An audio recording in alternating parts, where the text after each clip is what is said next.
דלק סמוך לשדרות שהסתיר את כולם בממ"ד בשבת השחורה. מצלמות האבטחה תיעדו את חוליית המחבלים שהגיעה לתחנת הדלק וניסתה לפרוץ את הדלק בזמן שמסעד ניהל חמ"ל בממ"ד במשך שעות. היום הוא נפגש עם כמה מן האנשים שהוא הציל. בכתבה של גילית קויפמן וישי פורט, צילום אלי סבא, קול גלנאים. תודה על אותו יום. צחתן עליך כל הכבוד. חגי ומשה עומדים כאן היום בזכות אדם אחד, מסעד ארמילת.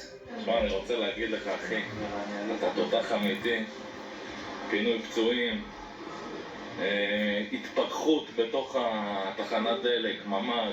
אם המסעד הזה לא היה, אני לא יודע אם הייתי עומד היום או לא. בבוקר 7 באוקטובר המלחמה תופסת את מסעד בן 23 מאופקים בעוד משמרת שגרתית בתחנת הדלק שבכניסה לקיבוץ גבים, משמרת שמשתנה ברגע אחד כשמגיעים אליה המחבלים. מסעד תופס מיד פיקוד על כל מי שנמצא באזור, קבוצת רוכבי אופניים ופצועים שנורו במכוניתם. אני שומע מפה ירי, צרור של ירי. עכשיו מגיע לרכב, אני פותח את הדלתות האחורית, אני רואה עוד בן אדם. הוא אומר לי, אמרו להם, אנשים עם דגל על הראש. אמרתי לו, מי זה דגל על הראש? אמר לי, כנראה מחבלים. ואז אני רואה שמישהו אומר לי, תעצור, וואקר. כשאני מסתכל עליו, אני אמרתי, זה מחבל. הוא ירה, עבר לי הכדור בין הרגל הימינית לשמאל, הוא לא פגע בי. מסעד רץ בחזרה לחנות שבתוך תחנת הדלק ודואג למחסה לכל מי שנמצא בסביבה. ואז ישר לקחתי את המפתח, באתי לפה. ממש, סגרתי את זה ככה איפשהי, ושמתי את המנעול, משכתי את העמדה הזאתי. שעברון הגז. כן. אמרתי, אם הוא יירה, אז הכדור יחדור לכיוון הבלון גז והתפוצץ בהם.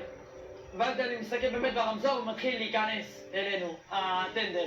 ואז אמרתי, זהו, אני נכנס. פתחתי את המקלט, נכנסתי, התחלתי לנעול הכל. לדרום. אמרתי, שמע ישראל, מה שיהיה, יהיה.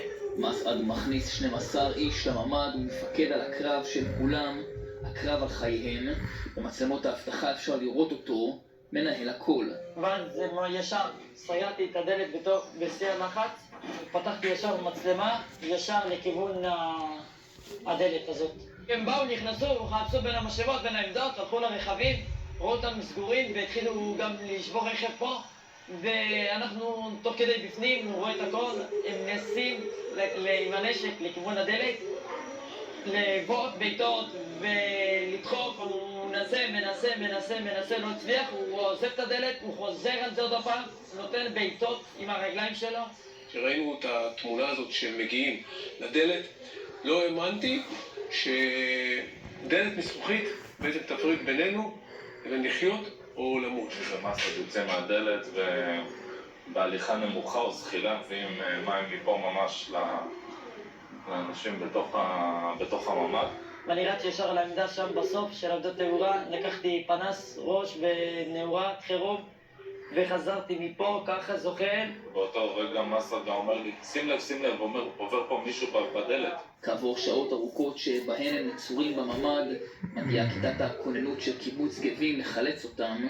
היום, בזמן שכולם מודים לו, מסעד מרגיש צורך לומר בעצמו תודה. בהתחלה באו אנשים יותר גדולים וחשבתי שזה חמאס ולא רציתי אותם, ואז אומר, מסעד זה אני קצת לי. מה שראיתי אותם אמרתי, זהו, הכל פה נרגע. למרות החוויה הקשה שעבר, מסעד ממשיך להגיע לעבודה בכל יום, כשמדי פעם באים לבקר תושבי האזור שהוא הציל את חייהם. יוצאים להפסקה.